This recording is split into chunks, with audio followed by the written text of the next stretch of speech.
Magandang gabi po sa lahat nating mga kababayan, sa lahat ng mga Magandang gabi nanonood. uli sa iyo, partner, sa second hour ng program natin. Yes, partner.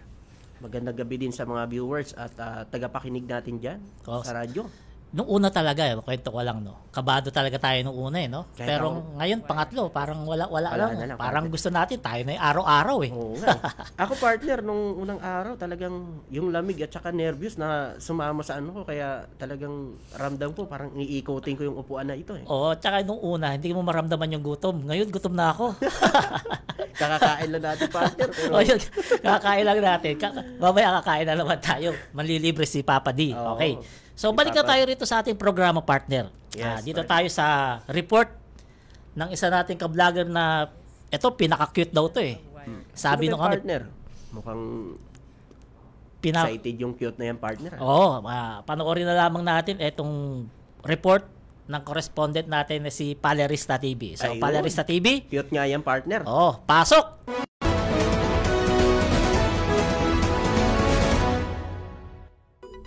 Matapang nga ba itong si Senator Bato de la Rosa? Sagad nga ba hanggang buto ang kanyang katapangan para labanan ang ICC? Gusto nyong malaman?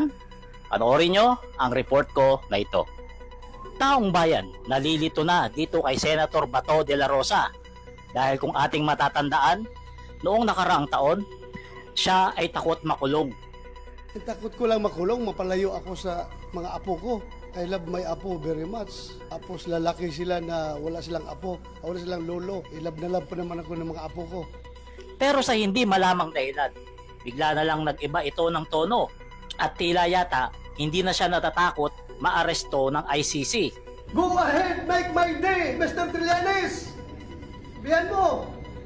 Sige ka lang ngak dyan ng ICC. Sige! Go ahead! Kahit sumama ka pa, mag-serve ng warrant.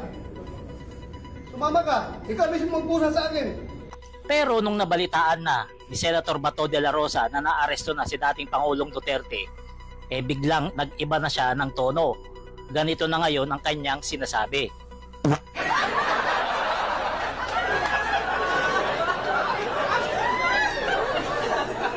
At eto naman ang sinabi ni Senator Chis Escudero kaugnay sa paghihingi ng tulong sa kanya ni Senator Bato de la Rosa.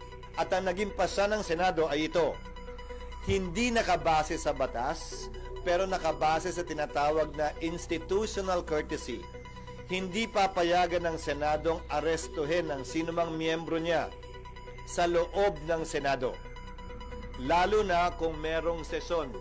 At dahil protektado siya ng Senado at pwede siyang magtago doon sa loob ng Senado, eto na ang bukang bibig kagabi ni Senator Bato de la Rosa. Interpol! Bullshit! Interpol! Ako! Naging chief PNP ako! Alam ko ano ang papel ng Interpol sa mundo! Yan, nakita nyo? Napanood nyo? Anong sa tingin nyo? Matapang nga ba talaga itong si Senator Bato de la Rosa? Ito nga pala si Palerista TV, reporting para sa vloggers ng Bagong Pilipinas. Partner.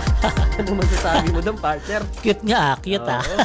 Ang galing Parang ayaw mo pumayag, partner, parang nakasimangot ka.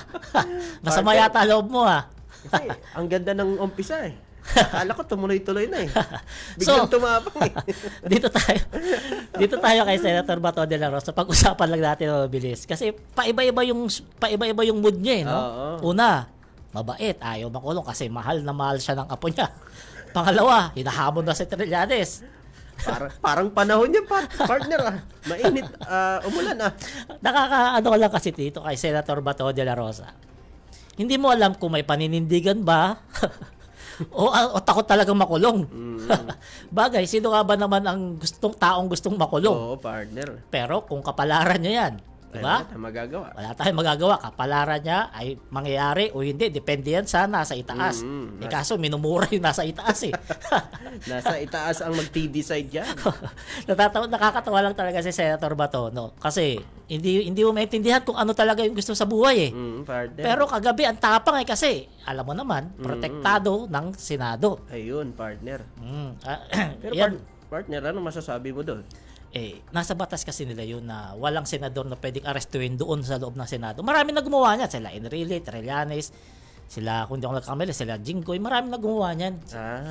Nagkatagaano sa Senado. Ang pagkakalam ko kahit sa Kongreso, pwede yan kasi meron dating 5 congressman aarestuin, hindi maaresto kasi nga nasa loob ng Kongreso. Pero ang tanong dyan, hanggang kailan siya magtatago? Ayun. Wag na siya lumabas doon, partner. Diba? Doon na lang siya. Pero mas okay buhay niya ron kaysa sa ICC. Kung ako sa kanya, magtatayo na ako ng bahay, upa na ako ng kwarto ron, magbabayad. Di ba? Makasama niya pa yung pamilya niya. Ito si Senator Bato de la Rosa. Makikita mo, hindi pala ganun katapang. Di ba? Hindi ganun katapang gaya ng mga sinasabi nila dati na hindi kami takot dyan. Di ba? Di ba sinabi yan, hindi daw sa takot sa Pusasan niyo ako, nasama ako dyan, pero nandiyan na. Tulong ako sa Senado, dyan muna ako. So biglang nagbago, partner. Nagbago talaga na pananaw kapag nandiyan na yung katotohanan. So diba? iba talaga pag nandiyan na yung katotohanan. Pero gaya kay dati Pangulong Duterte, pag walang kasalanan, walang dapat ikatakot. Yun tama yun. Oo, kasi alam naman natin, ang hustisya hindi naman natutulog talaga yan. Tsaka sila, naging mambabatas din naman sila. Alam niya yan. Alam niya yan. Kaso ang problema, alam niya rin kung paano gamitin. Talaga sa Senado, talaga siya magpapasaklolo.